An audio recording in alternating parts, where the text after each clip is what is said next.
اعوذ باللہ من الشیطان الرجیم، بسم اللہ الرحمن الرحیم۔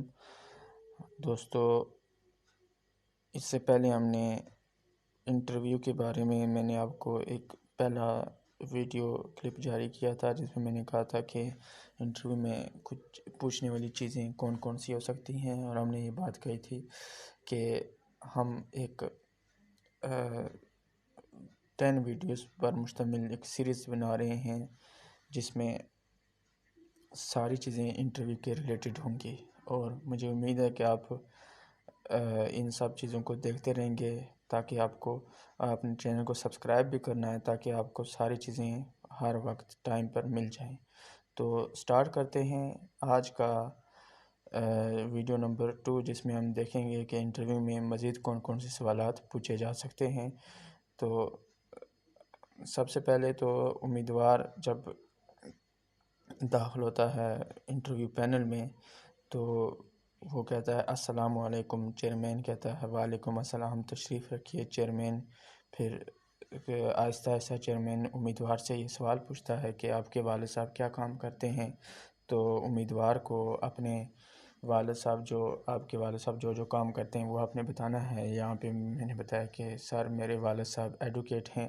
تو پھر پہلا ممبر سوال کرتا ہے 10ویں اسلامی سربراہی کانفرنس کہاں منعقد ہوئی، تو امیدوار کا جواب ہوگا اکتوبر 2003 کو OIC کی 10ویں اسلامی سربراہی کانفرنس ملائیشیا کے نئے انتظامی دارالحکومت پترا جایا میں منعقد ہوئی۔ پہلا ممبر پھر سوال کرے گا پاکستان کے 3 علاقائی انگریزی روز ناموں کے نام بتائیں، تو یعنی 3 علاقائی انگریزی کے نام۔ امیدوار کہے گا خیبر میل یعنی پشاور، نیو ٹائمز یعنی راولپنڈی، اور بلوچستان ٹائمز یعنی کوئٹہ۔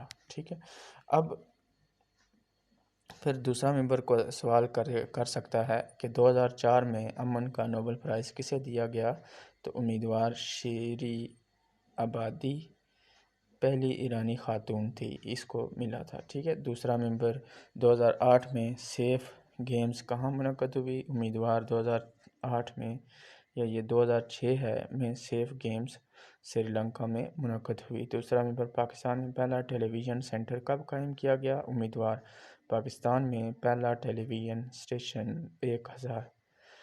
1964 میں قائم ہوا، جبکہ رنگین نشریات کا آغاز 1976 میں ہوا۔ پھر دوسرا ممبر سوال کر سکتا ہے کہ احتلام کے کیا معنی ہیں، استلام کے کیا معنی ہیں، امیدوار اس کے لغوی معنی چونا اور بوسہ دینا ہیں۔ استلام میں اس سے حجر اسود کو بوسہ دینا اور رکن یمانی کو چونا مراد ہے، یعنی حج کے دوران یا عمرہ کے دوران جب آپ حجر اسود کو بوسہ دیتے ہیں اس کو ہم استلام کہتے ہیں۔ ٹھیک ہے، یا رکن یمانی کو چھوتے ہیں تو اس کو بھی ہم کیا کہتے ہیں، استلام کہتے ہیں۔ پھر سوال ہو سکتا ہے کہ اعتکاف سے کیا مراد ہے، تو اس کا جواب ہے اس سے مراد یہ ہے کہ آدمی کچھ وقت کے لیے دنیا کے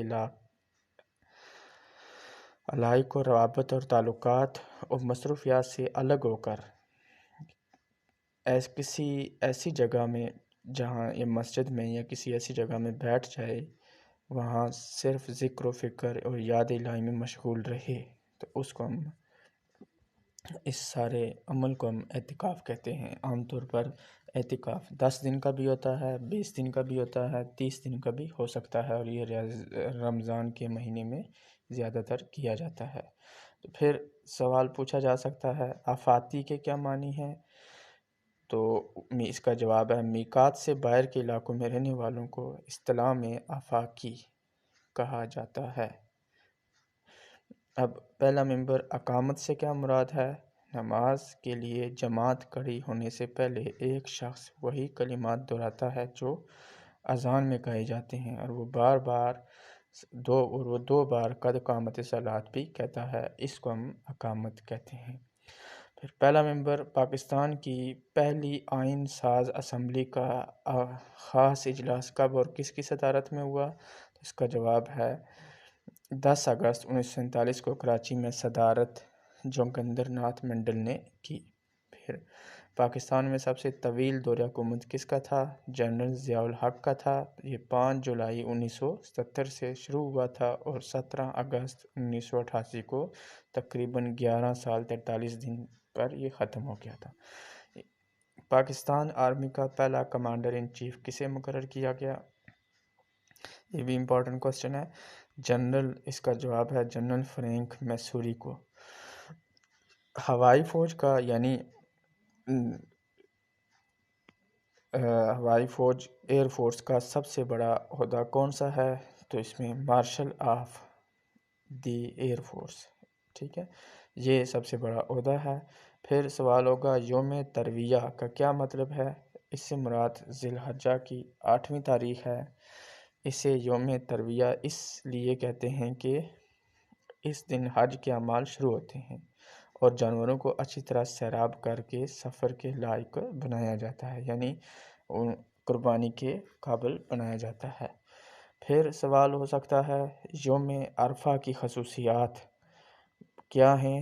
تو اس میں اس کا جواب ہوگا ماہ ذی الحجہ کی 9 تاریخ یعنی حج کے دن کو یوم عرفہ کہتے ہیں، ٹھیک ہے۔ حج کا دن ذی الحج کی 9 تاریخ کو ہوتا ہے۔ اس دن حج کرنے والے میدان عرفات میں جمع ہوتے ہیں۔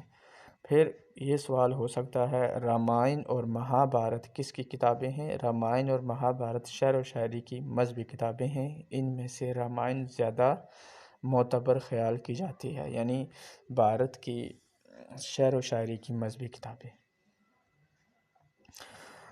اچھا، اب عقیدہ ہے تناسخ کا انسان پر کیا اثر پڑتا ہے؟ اس عقیدے سے انسان کنتویت کا شکار ہو جاتا ہے، وہ مایوسی میں گر جاتا ہے، زندگی سے فرار حاصل کرنے کے لیے جنگلوں میں چلا جاتا ہے۔ تو آپ نے ان سب چیزوں کو توجہ سے سننا ہے اور چینل کو سبسکرائب نہ بھولیے گا۔ Thank you.